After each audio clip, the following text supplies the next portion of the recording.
The Dublin Walking Tour 2023. This tour begins up at the top of O'Connell Street. So my suggestion is hop on the red LUAS line anywhere in Dublin and ride north across the Liffey and up O'Connell Street.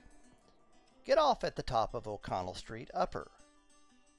Then go ahead and cross the street and head uphill toward the tall, slender spire of the Abbey Presbyterian Church. That's about 400 meters up the street. Walk up the left-hand side of the road beyond the Gate Theater, and you'll find the Garden of Remembrance on your left. Enter the garden, and feel free to walk around while I tell you about this place.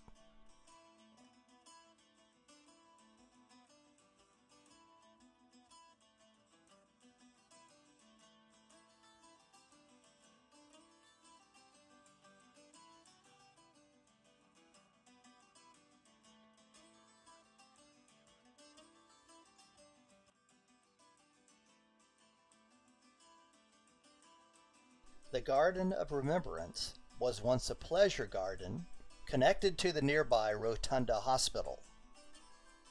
In 1966, 50 years after the Easter Rising, President Eamon de Valera officially opened this memorial garden to commemorate the lives of all those who died during Ireland's struggle to gain independence. It was designed to be a place of quiet remembrance and reflection.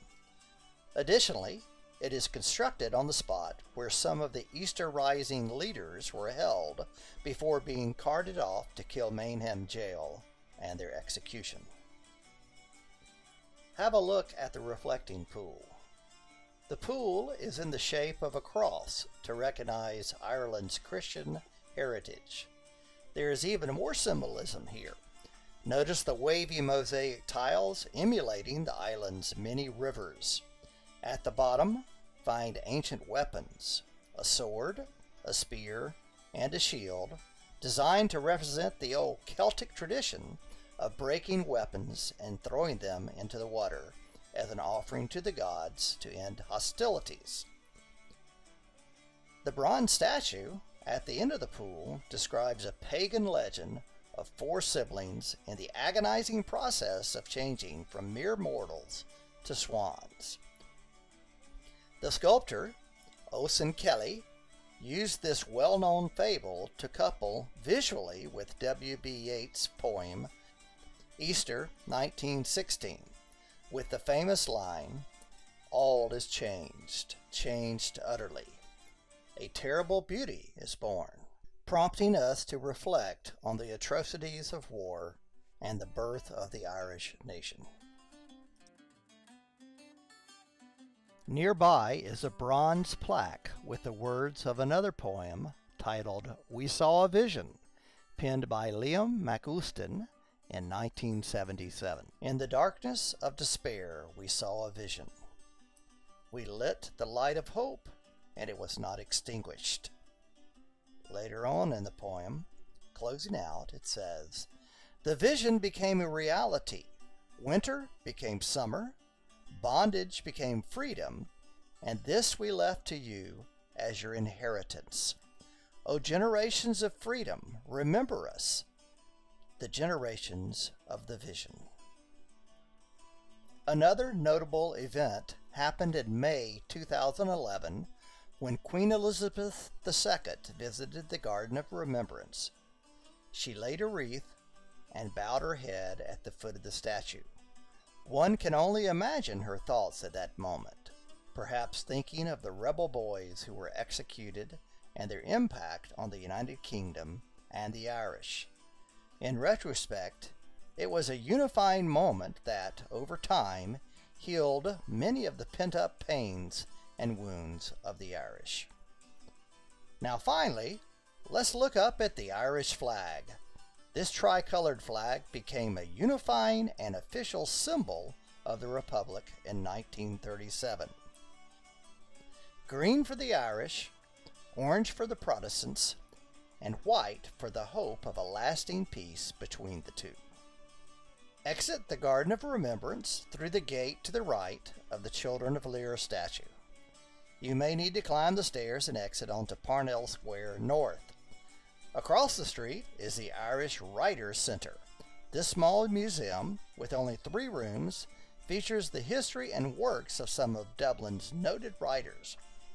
If you are into writing and poetry, it's worth a quick look.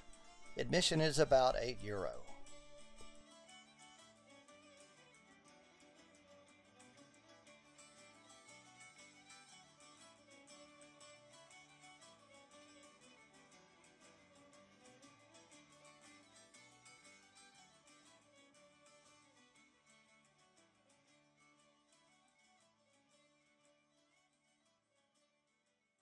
Out the gate, turn left and walk to the corner, turn right again and head downhill.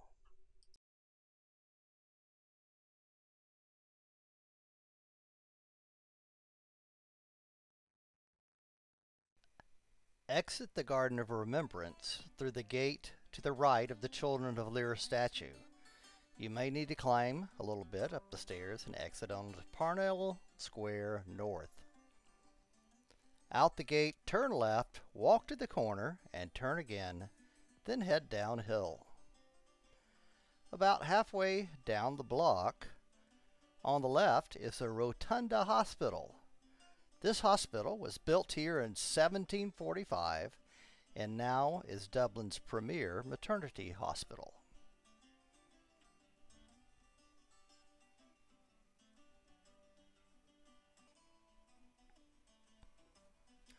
Walk to the end of the block. Then you want to cross the street and turn left. Walk a couple of blocks back to O'Connell Street Upper, where you exited the LUAS tram a little earlier. Turn right on to O'Connell Street and look back at the obelisk in the middle of the intersection.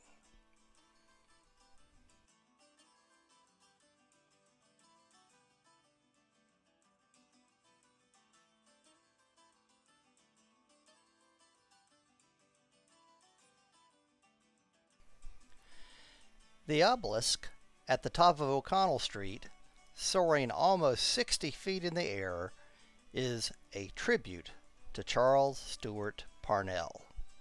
Mr. Parnell was an Irish-born Member of Parliament in the 1880s.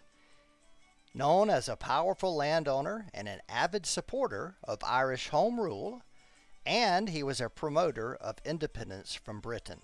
He was well liked, a charismatic orator, and an excellent politician. Parnell came very close to negotiating a peaceful Irish independence, but it was cut short by scandal. Parnell was outed carrying on illicitly with a mistress. Shortly after, he was run out of politics, and his quest for Irish independence died. Now turn around and walk downhill toward the west on O'Connell Street. If you can, try to get in the center median. That way you can see both sides of the street as we progress downhill. On the left, notice the famous Gresham Hotel. It has recently been renovated and now is a part of the Ria Plaza hotel chain. Since 1817, the Gresham has been known as one of Dublin's finest. Step inside for an expensive coffee, a tea, or a drink. Also, next to the Gresham is the old Savoy Cinema, where in the 1920s, Dubliners attended special events and movie openings. Now, it's the multi-cinemaplex offering 6 theaters. However, a bit of the old remains and tours of the historic theater are available. The LUAS, Dublin's public transportation tram system, premiered in 2004, linking the suburbs with the city center. Here on O'Connell Street, you'll find it running down the middle of the street in the median.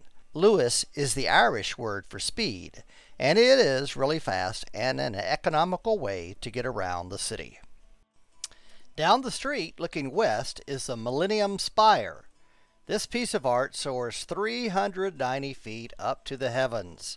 It's made of stainless steel and cost about €5 million to plan and direct. Construction began in the 1990s, and the goal was to have its premiere at the turn of the millennium. Unfortunately, that did not happen due to construction delays and budget overruns.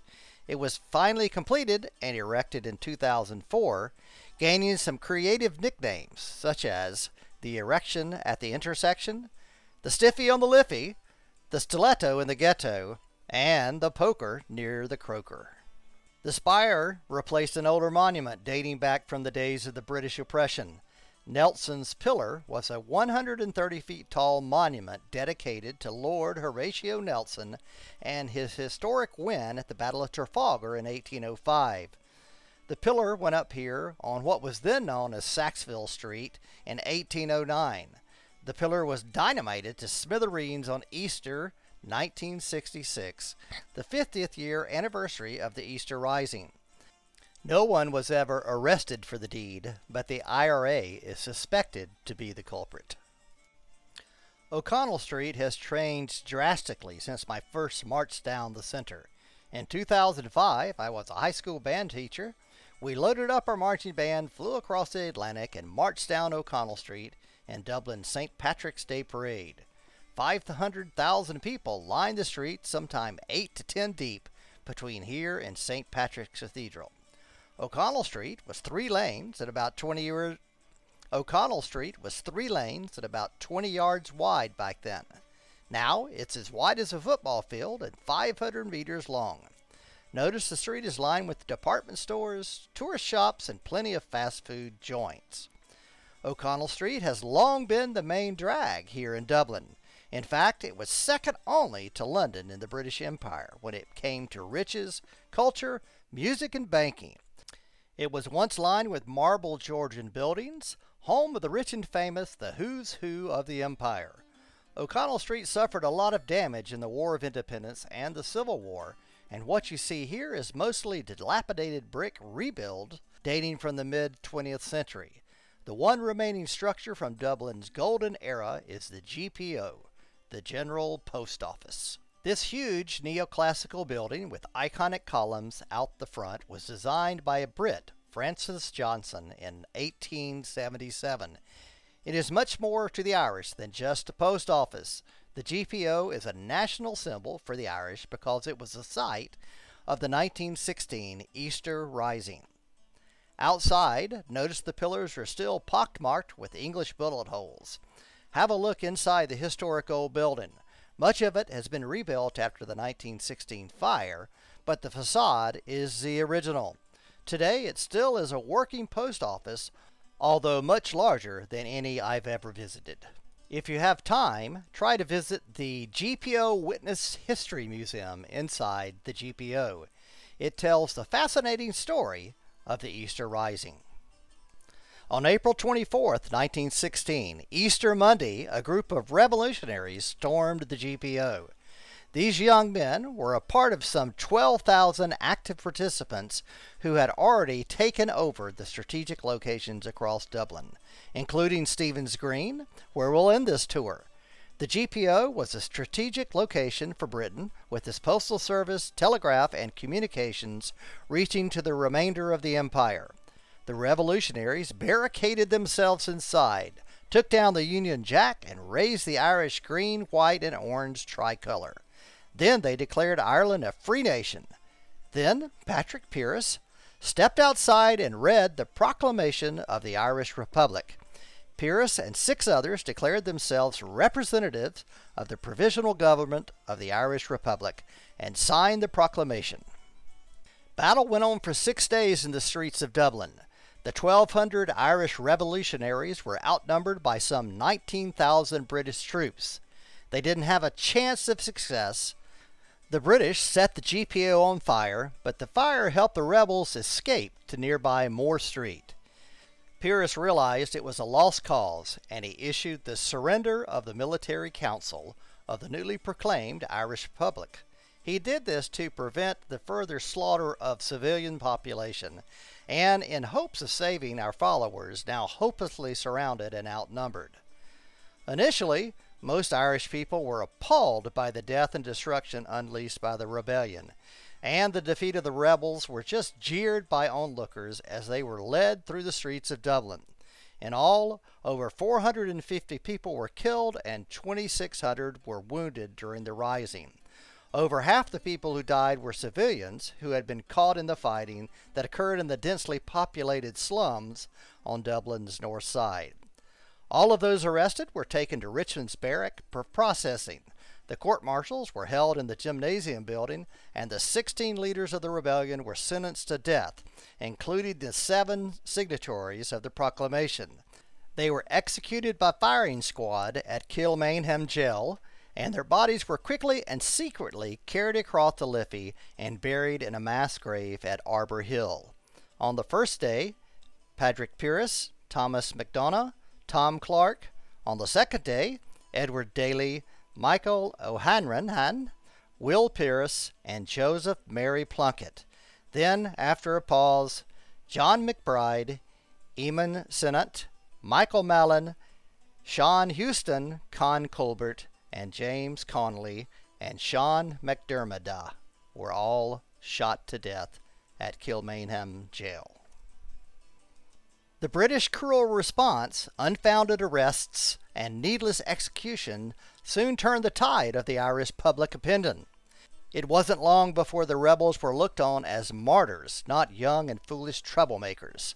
Their deaths united the nation with a steady eye toward independence.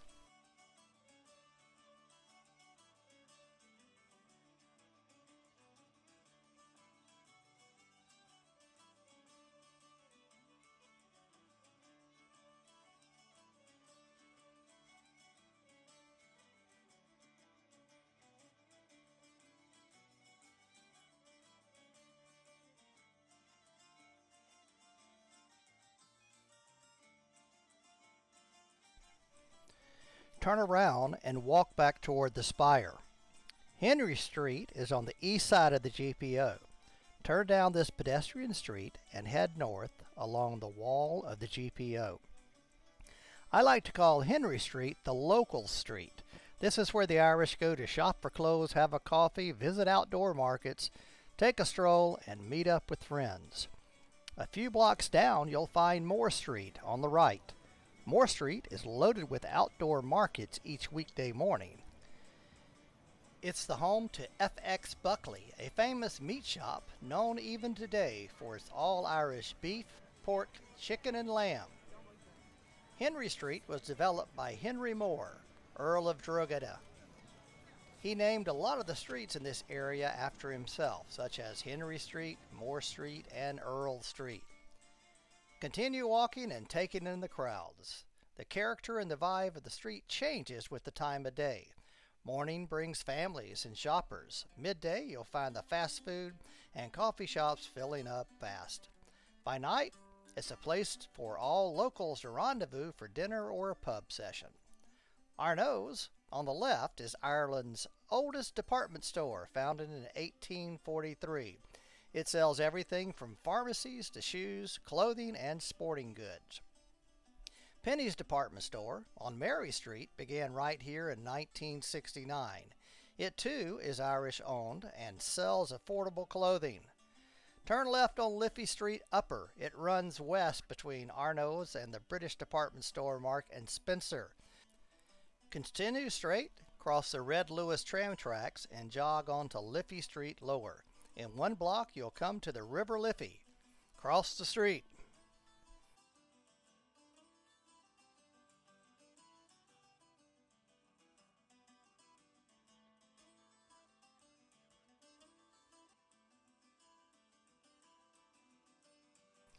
The Halfpenny Bridge. This iconic footbridge across the River Liffey opened to the public in 1816. It was originally named the Wellington Bridge after the Dublin-born Duke of Wellington. Before the bridge's construction, there were 7 ferries operating on the river. William Walsh, the ferry operator, let the ferries fall into disrepair and was ordered to either fix the ferries or build a bridge. He chose to build a footbridge and was granted the right to collect a halfpenny toll for from anyone crossing the bridge for 100 years. Turnstiles occupied each end of the bridge and accepted a halfpenny to open. Originally, the toll was based on the cost of riding the ferry across the river. Another condition placed on Mr. Walsh was that if the citizens of Dublin found that the bridge was objectionable within the first year, it would have to be removed at no cost to the city. Obviously, it stood the test of time. Toll was discontinued here in 1919, and in recent years its name has been officially changed to the Liffey Bridge, but Halfpenny seems to have stuck. Don't cross the bridge. We'll visit the other side shortly. Turn left and walk down the river on the dock-like walkway. Head over to the middle of the bridge in the pedestrian median. The wide O'Connell Street Bridge. Standing at the center of O'Connell Bridge, take a look around. This city covers a lot of territory and a lot of history. Look down the river to the south toward the new construction and multitude of cranes hanging in the air. The mouth of the River Liffey is that way, as well as a huge natural harbor. Liberty Hall is the fourth tallest building in Ireland and is historically significant as the headquarters of the Irish Transportation and General Workers Union and the Irish Citizens Army, the ICA. It was erected in 1965, and until the 21st century, it was Ireland's tallest building.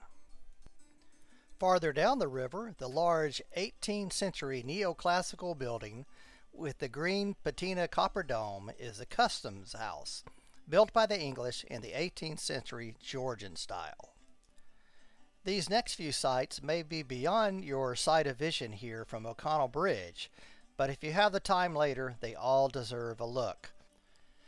Beyond the third bridge down the river is the Famine Memorial.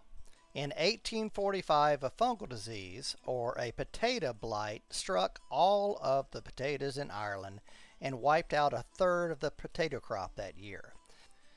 This was a disaster to the peasants who relied upon it.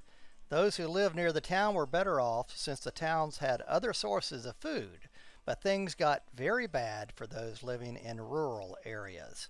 By 1846, the existing potato supplies had been sold out and many began to slowly starve. The British government made some effort by importing corn from the United States to feed the starving, and this helped prevent mass death for the first year of the famine. Then in 1846, the potato crop failed again, and this time wiped out almost all of the potatoes in Ireland. Thousands of people starved to death, particularly in the countryside. Additionally, many died of related diseases such as scurvy, typhus, and dysentery. Again, the British set up soup kitchens for the poor, but they drastically underestimated the scale of the disaster, and many people did not receive any aid at all. Rich British landlords evicted many peasants who could not pay their rent because they had no potatoes to sell. Even today, many cannot understand why Britain, apparently the richest nation on earth at the time, and with an empire stretching around the globe, could do nothing to help the starving Irish. Many believe that a combination of Irish overpopulation, racism, religious fanaticism, and poor economic policies all combined to allow the English to take a blind eye to that which was going on in Ireland at the time.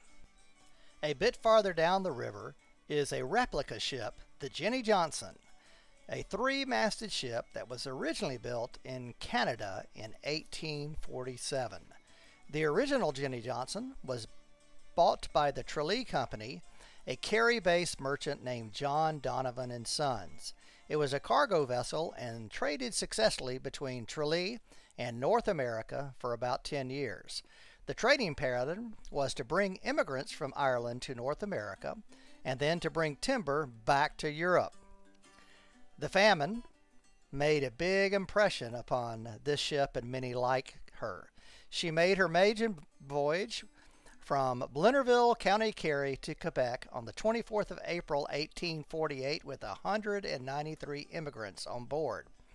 As the effects of the famine ravaged on in Ireland, between 1848 and 1855, the Jennie Johnson made 16 voyages to North America, sailing to Quebec, Baltimore, and New York. On average, the length of the transatlantic journey was about 47 days. The most passengers she ever carried was 254, from Tralee to Quebec on the 17th of April, 1852. Hey, to kind of put this number in perspective, the replica ship is only licensed to carry 40 people, including the crew. In all its years, the Jennie Johnson never lost a soul. In 1858, en route to Quebec, with a cargo load of timber, she became waterlogged. The crew climbed into the riggings, and after 9 days clinging to their slowly sinking ship, they were rescued by a Dutch ship, the Sophia Elizabeth. Even in her loss and her sinking, she maintained her perfectly safety record of no deaths recorded. The Epic is a museum about Irish immigration and is well worth an hour of your time if you have it available. Farther downriver is the Samuel Beckett Bridge. The architect is Santiago Calatrava, a designer of a number of innovative bridges and buildings around the Dublin area. This is the second bridge in the area designed by Calatrava, the first being the James Joyce Bridge, which is further upstream. The shape of the span and its cables is said to evoke an image of the Irish harp laying on its side, which is a prolific image and icon of Ireland. Beyond is the Docklands and the Dublin Harbour. This area lay derelict after the recession in 2008. Unfinished, dingy gray concrete towers, facades, and decaying wood forms littered the entire area up here. In recent years, the Docklands have seen a resurgence in construction, and gentrification abounds. Now turn around and look upriver. To the north, lining the river are the quays that serve a grand promenade. To the left is the chic Temple Bar area, and to the right are the Henry Street shops. Farther upriver, on the right bank, you may see the green dome of Four Courts. The Four Courts is the principal seat of the Supreme Court, the Court of Appeals, the High Court, and Dublin Circuit Court. Another building in the Georgian neoclassical style, it was built here between 1786 to 1796. And beyond, on the left bank, you may see a conical stone tower with a green dome. This is located on the Guinness brewery property and is a remnant of an old windmill. Beyond, still on the Guinness property, is the Guinness Storehouse and the Gravity Bar. This is the #1 tourist attraction in all of Ireland. Here you can pay up to €25 to go in, see a bit about the production of Guinness, and have a pint with great views across County Dublin all the way back to the Wicklow Mountains and out to the Irish Sea.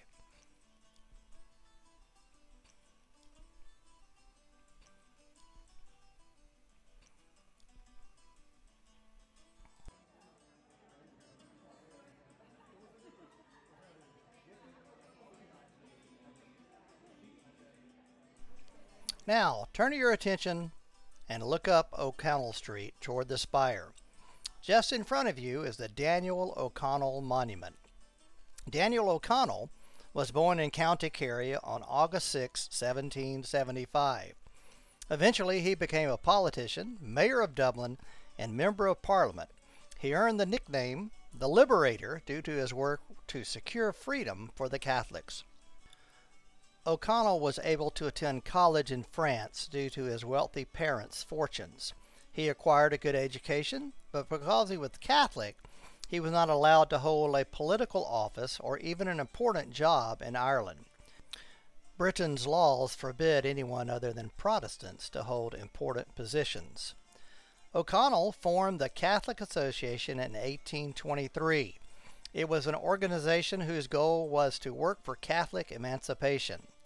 At Catholic Association meetings and mega rallies, O'Connell spoke charismatically, attracting large crowds of supporters. Then, in 1828, an election was held in County Clare. The people voted him in, and he was elected an MP, a member of Parliament. He argued that since he was duly elected, he should take his seat in Parliament. His support was so vast, the British realized they would have to change the law. So in 1829, the British Parliament passed the Catholic Emancipation Act. Finally, Catholics could sit on the Parliament and hold important jobs.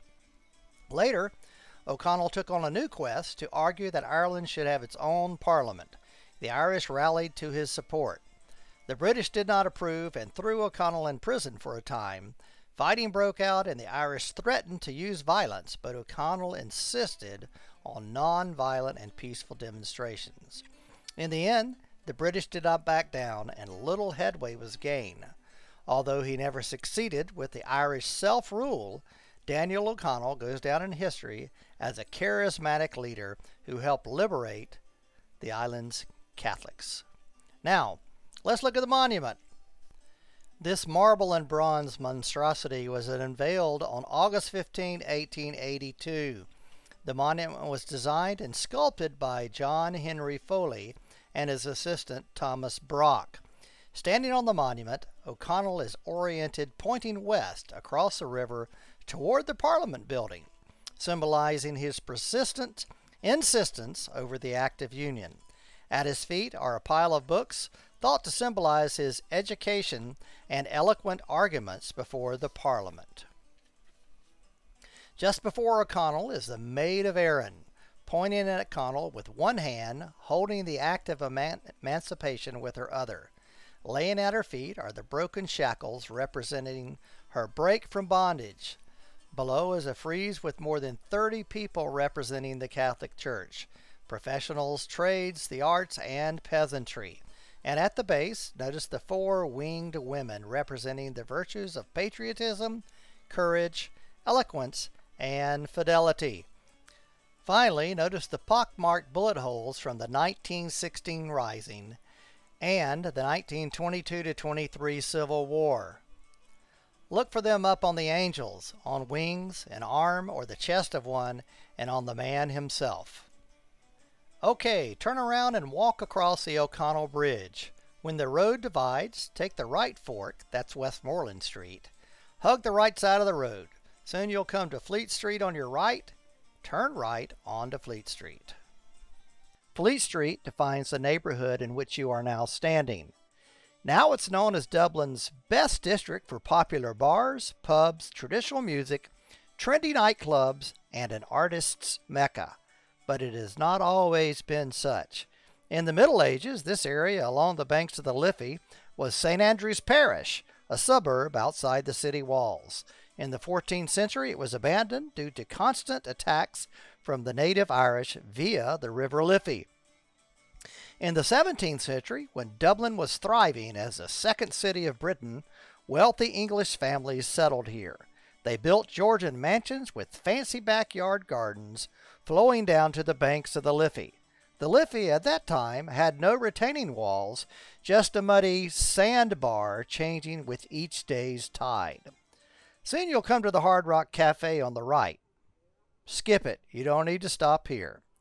Then another block on the left, find the yellow multi-story building Oliver St. John Gogarty. This is an iconic pub in the Temple Bar District, and although Oliver St. John Gogarty has nothing to do with this building or pub, he was quite a character and worthy of being remembered here.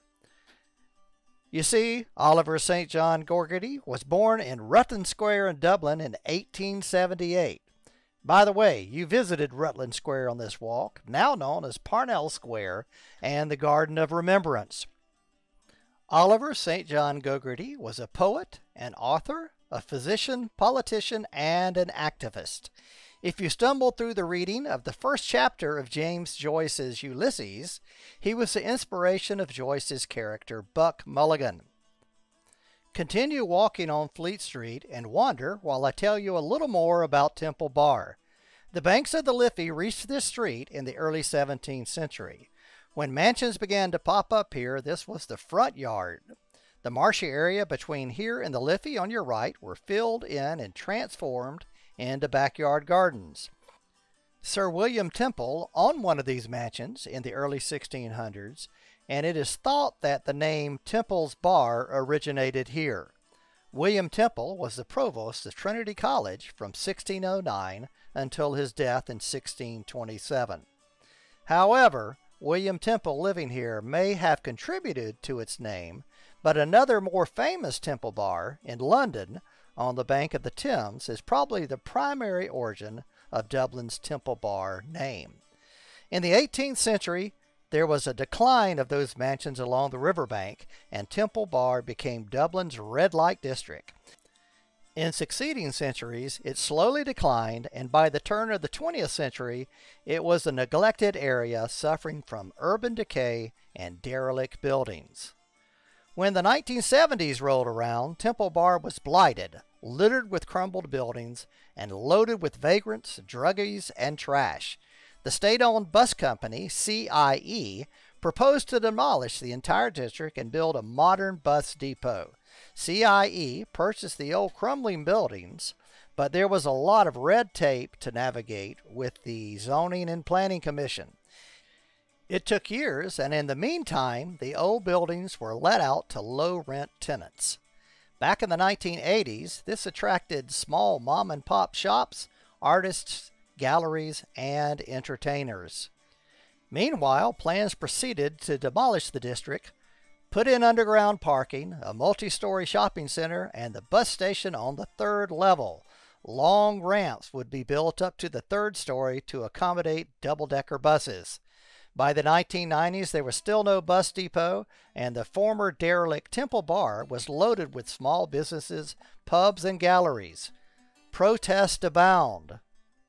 Finally, Ireland's leader, the Taoiseach, stepped in and secured funding for a government not-for-profit company called Temple Bar Properties to oversee the gentrification and preservation of what became modern-day Temple Bar, Dublin's cultural quarter. Well, by now you've probably walked a block or so and arrived at Temple Bar Square. This is the heart of Temple Bar. Look up Crown Alley to the left. About half a block down is Leo Burdock's Fish and Chip, what most name is Dublin's finest chippy, a takeaway fish and chip shop. Next door is my favorite pub, the Old Storehouse. Well, we've got about 10 minutes remaining on this tour, but maybe you'll come back here later for a bit of food and a pint. Continue walking on Temple Bar Street, the Liffey to your right. At the end of the square, turn on Fownes Street lower, walk a block to Cecilia Street, and make a right. Along the way, notice a discreet McDonald's on the right and a UK chain gourmet Burger King on the other side. Most of these buildings here in Temple Bar appear old, but really, they've only been here a couple of decades. The cobbles, too, they were trucked in to provide an old, historic feel to the area. Pre-renovation, Temple Bar really looked like this, but by the 1980s and 1990s, their structural integrity had disintegrated, making most of the buildings uninhabitable. Notice the graffiti and artsy ambiance along the way. Ethnic restaurants, record shops, and empty buildings line this street. The place comes alive at night when people are partying and hurling into the wee hours of the morning. Look left down Crown Street. About halfway on the right is FX Buckley's, a meat cutter's butcher shop institution in Dublin. The original is up on Moore Street, up by the GPO. This once butcher shop is now a restaurant and my favorite steak and chop shop in the area. If you want to eat here later, be sure to pop in or call to make a reservation. They only have a few tables. Now look up in front of you. The red building in the distance with pictures and murals is the Wall of Fame, a museum honoring musicians with ties to Ireland. Walk up closer for a look. You can see some of the murals as a picture of YouTube, the Cranberries, Sinead O'Connor, Van Morrison, Phil Lynott, and more. This wall is part of the Irish Rock and Roll Museum, and if you're into that kind of music scene, it's worth an hour to have a look around. Speaking of music, let's not forget about traditional Irish music, or trad as they call it. Claddagh Records, just up the street, has a treasure trove of records, CDs, and recordings. Plus, there's usually a knowledgeable staff member there to get you into the trad scene. Okay, let's finish this portion of the walk. Turn right at the Irish Rock and Roll Museum and walk on up to Temple Lane South back to Essex Street and Temple Bar Square. Well, this ends the part of the tour for now. There's a bit more to see in Dublin, but I think you might want a pint and something to eat. You'll not find any bad choices here. All the pubs and restaurants serve good food and good drink. We'll catch up later for part 2 of this walk, but for now, enjoy the ambience. Sláinte. Continue walking in the same direction on Essex Street West. You are in the heart of Temple Bar here. The Temple Bar pub, all decked out with a shiny red paint job and white Christmas lights, is often confused with the name of this area. The Temple Bar pub was licensed in 1840 as a public house. Although ownership has changed, as has the building and location, this building is the most famous Temple Bar.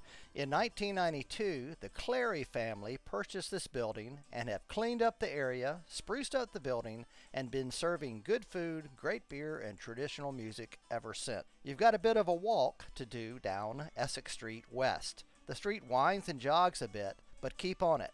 Soon you'll cross Parliament Street. Hey, be sure to watch out for the automobile traffic here. Across the street, Essex Street West becomes a small walking lane. Continue one more block to Fishamble Street and turn left. Ahead, you'll see the white modern facade of Dublin's City Council building. There was quite an uproar here in the 1970s when the Dublin City Council decided to build here. This was the site of Dublin, the original Viking settlement dating back to 800. The Scandinavian warriors arrived here on longboats in 795 and ruled with an iron fist for almost 3 centuries before being defeated at Clontarf. If you have time, take a detour to the river, walk around the city council grounds, known as Wood Quay, find the old city walls, and look for several plaques and artifacts that were discovered during the excavation process of this building. Fishamble Street is famous. The noted composer, George Frederick Handel, lived here in Dublin for a time in the mid-18th century. He premiered The Messiah right here on Fishamble Street. It burst on the stage of the Music Hall here in Dublin on April 13, 1742. The audience swelled to a record 700 people as ladies had to heed pleas by the management not to wear dresses with hoops in them in order to make room for more company. The music hall is in the building marked Keenan and Sons, Ltd.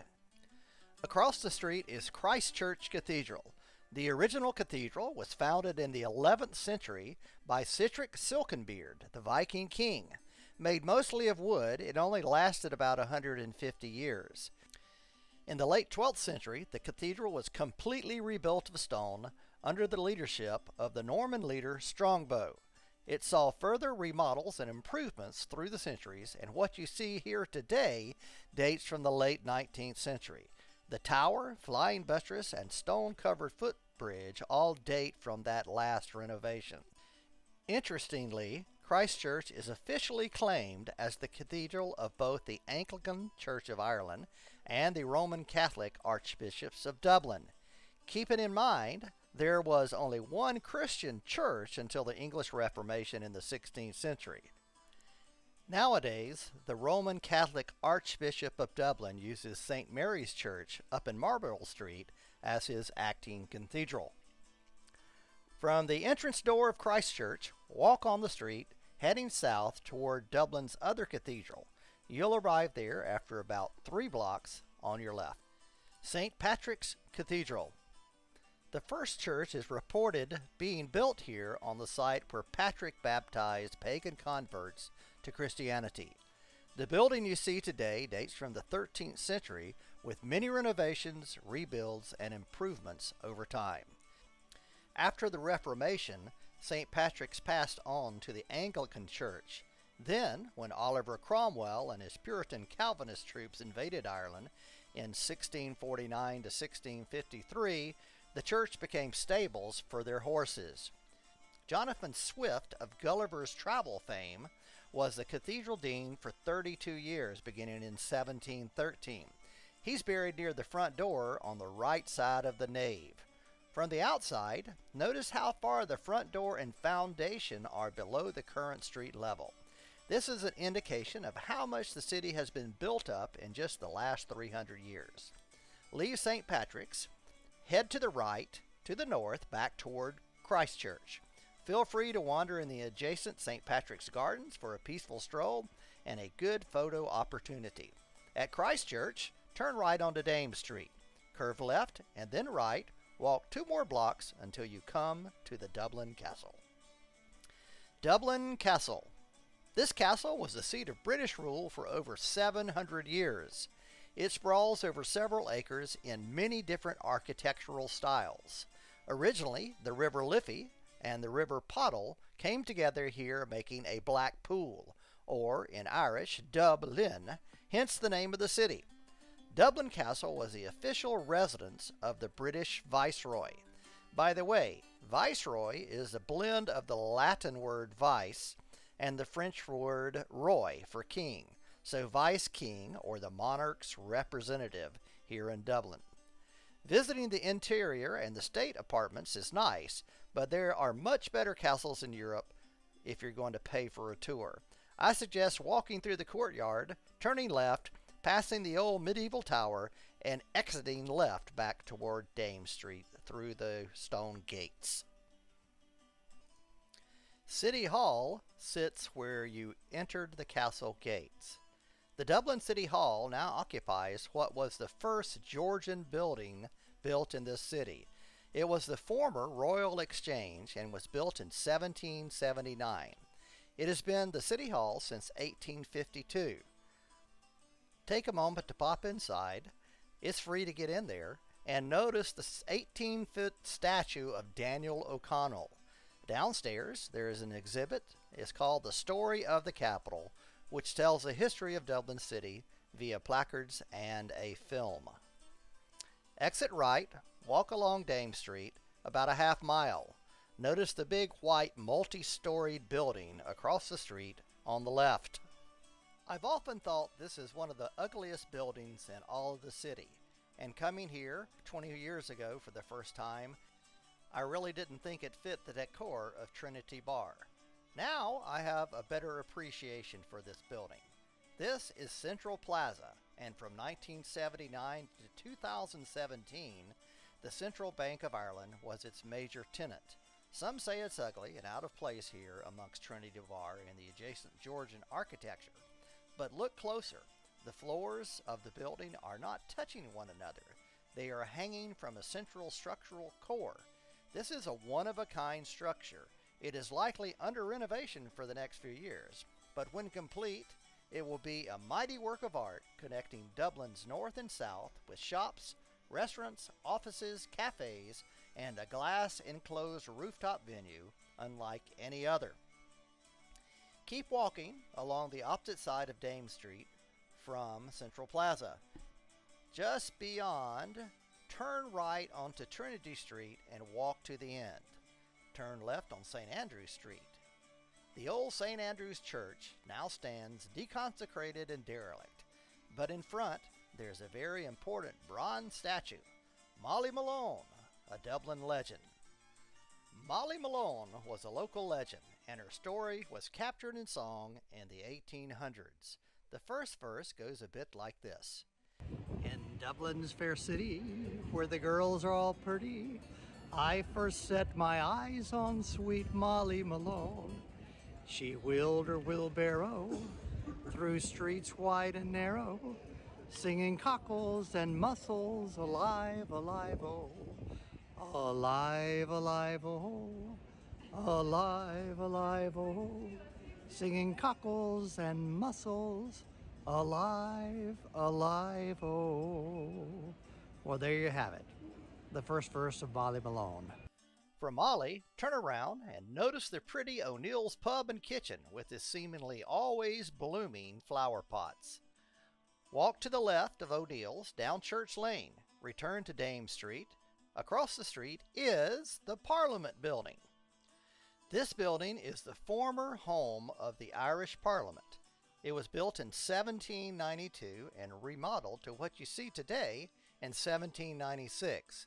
It is now the Bank of Ireland, so getting inside is often a chore with security and locked doors. Recently, they have taken to placing a sign at the door warning tourists that the House of Lords is closed, but if you can get in, it's worth a look around. The entrance, looking at the building from the front, is through the black wrought iron fence along the portico on the right. The Irish had been oppressed and occupied in one form or the other since 1168, when Henry II claimed the island his own. There has been plenty of Irish rebellions over the years, but none has succeeded in independence. By the late 16th century, there was some hope of independence, fostered by politicians like Henry Gratton. That's him out there in the middle of the College Green Street with his right hand raised to the sky. Gratton and others pushed for parliamentary reforms, and by 1782, Ireland's legislative independence was restored. But that was short-lived. It was here in 1800 that the Act of Union was signed into law, and Ireland was granted nation status. But the downside was the Irish Parliament had to move to London and join Parliament there. The Irish Parliament building was left empty and eventually sold to the Bank of Ireland. Across the street is the west front of Trinity College. Imagine this busy intersection you see here being, in the late 1790s, a peaceful and grand college green dominated by Parliament House on the north and Trinity College on the east. A wide, tree-lined pedestrian boulevard stretched to the west for a mile down to Dublin Castle. Let's look at Trinity College. Cross College Green Street and walk through the black wrought iron fence into the main entrance of Trinity College. Trinity College was founded in 1592 by Queen Elizabeth I to bring civility to the Irish and impress the Tudor ideals of Protestant religion and learning. At the time, Dublin was a rich and gleaming city, second only to London in culture, education, and Protestant beliefs. Beyond the Pale of Dublin, that's about a 50-mile radius, the rest of Ireland was dirty, poor, and uneducated Catholics. Enter the arched doorway and have a look around at the gatehouse. Notice the floor made from expertly carved hexagonal pieces of wood. Also, check out the notice boards dotted with student notices such as rooms for rent and posters for coming events. Continue through and exit the opposite door. You are in Parliament Square, a symmetrical rectangle framed by Georgian buildings. The English Georgian period parallels the reign of the English Hanover kings George I, II, III, and IV. That's roughly 1714 to 1830. This was the era of Baroque music, symmetry, balance, and order. The Greeks and Romans first introduced this style. Columns supporting triangular pediments, all equally planned and mathematically correct. In the United States and other parts of the world, this style is known as neoclassical. Think of all the monuments and buildings in Washington, D.C., and you've got the idea. In front of you is the most recognized icon of Trinity College.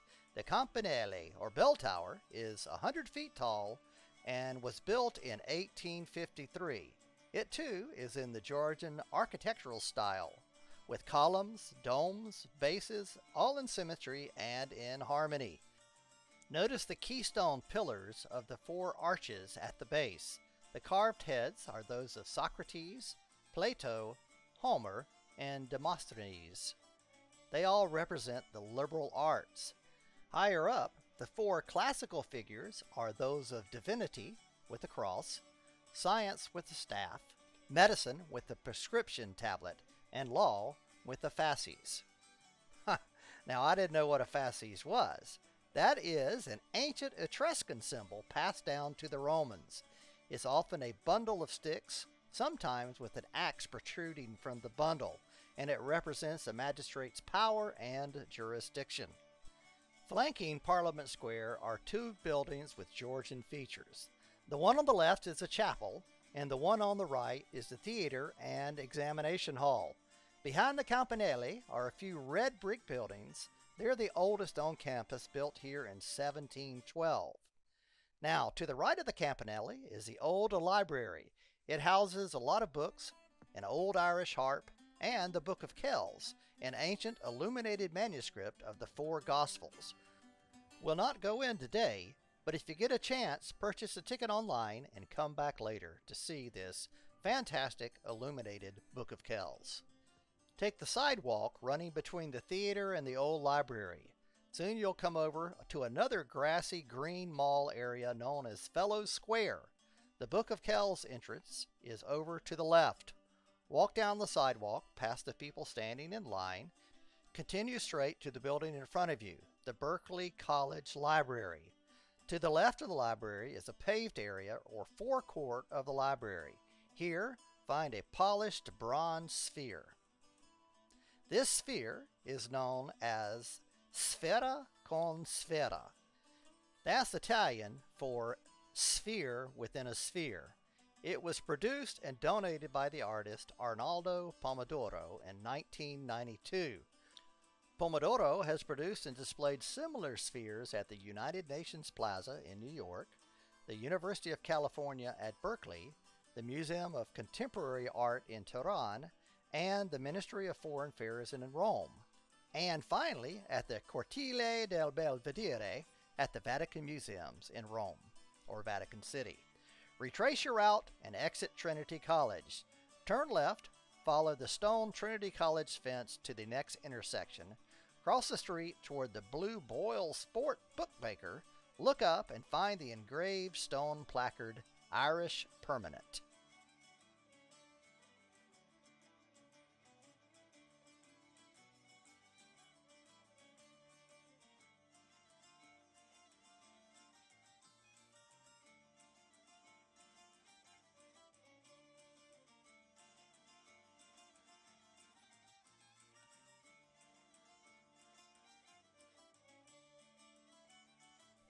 You're at the top of Grafton Street. Grafton Street, along with Henry Street on the other side of the river, are Dublin's liveliest pedestrian streets. Grafton Street links Trinity College with Stephen's Green, about a 10-minute walk from here. But you'll want to linger a little longer, and we'll take a short detour as well. On Grafton Street, you'll find two department stores, the all-Irish Brown Thomas and the English Marks and Spencer. Also, check out Bewley's Oriental Cafe and Coffee. It's about halfway down Grafton Street on the right. Bewley's first opened in 1927, and Bewley's Cafe is renowned for the high quality of its food, coffee, and tea, as well as its priceless Harry Clark stained glass windows, art, and sculpture. The centerpiece of the cafe remains to this day the 6 magnificent stained glass windows commissioned from the renowned artist Harry Clark, who completed them just prior to his death in 1931. Coffee beans are still roasted here on site, guaranteeing a fresh cup of coffee. Additionally, Bewley's has a full license and sells very good wines by the glass, as well as cocktail, beer, and ales. At Johnson's Court, a short lane to the right, it leads to Powerscourt Townhouse Shopping Center, a remodeled Georgian mansion with lots of ambience and shops. At the end, near Stephen's Green, is another shopping center known as Stephen's Green Shopping Center, with a turn-of-the-century Art Nouveau charm. Lining Grafton Street, you'll find buskers and street entertainers who make a decent living performing for the crowds. About halfway down Grafton Street, take a detour to the left on Ann Street South. In front of you is St. Anne's Church, known for its beautiful stained glass and hosted concerts. At the church, turn right onto Dawson Street. The white house you see there is Mansion House. Mansion House has been the official residence of the Lord Mayor of Dublin since 1715. It was built in 1710 by the merchant and developer Joshua Dawson, after whom Dawson Street is named. Now, either turn around and walk back to Grafton Street, or continue on Dawson Street to Stephen's Green. Either way, enter Stephen's Green through the marble arch at the foot of Grafton Street.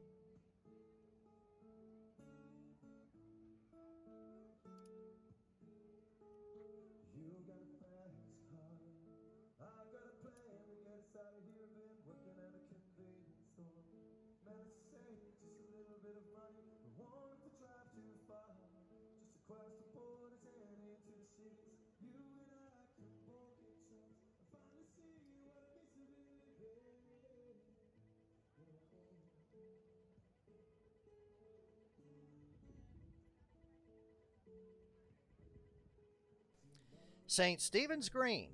Enter the park through the white marble arch near Grafton Street. Turn left and follow the banks of the lake while I tell you a bit about this 22-acre lush refuge in the heart of Dublin's bustling city. As you've learned on this walk through Dublin, Dublin is really a big city.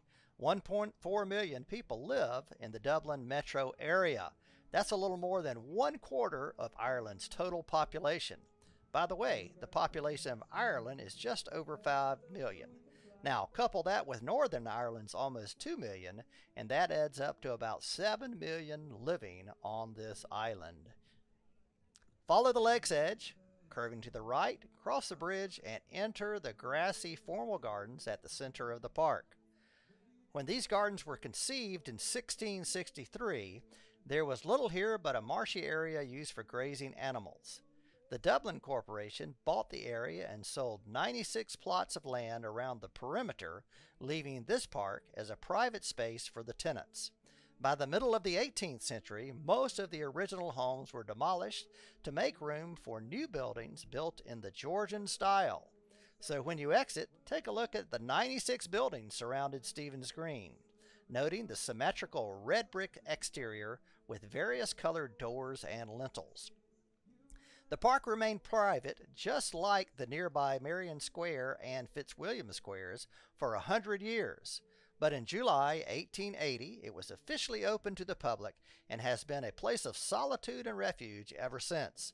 On sunny days, you'll find office workers enjoying a bit of free time and perhaps eating their lunches. You'll see school kids playing, floating boats in the lake, or jumping around on the playground equipment. At the center of the green is a beautiful park, manicured and planted with whatever flower blooms at the time. Why not find a bench, have a seat, and let's wrap up this Dublin walking tour. In 1916, Stephen's Green was one of the battleground areas, just like the GPO. During that Easter Monday clash, young rebels dug trenches here, World War I style, to make a stand against the British troops. There were not as many trees here then, and entrenched rebels were sitting ducks for the British troops, who positioned themselves on the rooftop of the nearby Gresham Hotel and mowed down the rebels. When you exit the park, turn around and take a look at that marble arch. Over on the left-hand side, find bullet scars and pockmarks from that tragic day in 1916. Well, in the last few hours, we've covered Dublin from the Garden of Remembrance to O'Connell Street, the Liffey, Temple Bar, 2 cathedrals, a castle, Parliament House, Trinity College, Grafton Street, and more. I hope you've learned a bit about the Irish and the history of Dublin and what makes the Irish who they are today. Soon, you may be leaving Dublin and heading out into the countryside. With this walk, you've already experienced a bit of what's in store out beyond the Pale. Enjoy the 40 Shades of Green here in Stephen's Green. There's a lot more out there in the rest of Ireland. Hey, your adventure starts right here with David McGuffin's Exploring Europe. Thanks for participating in this Dublin walking tour with me.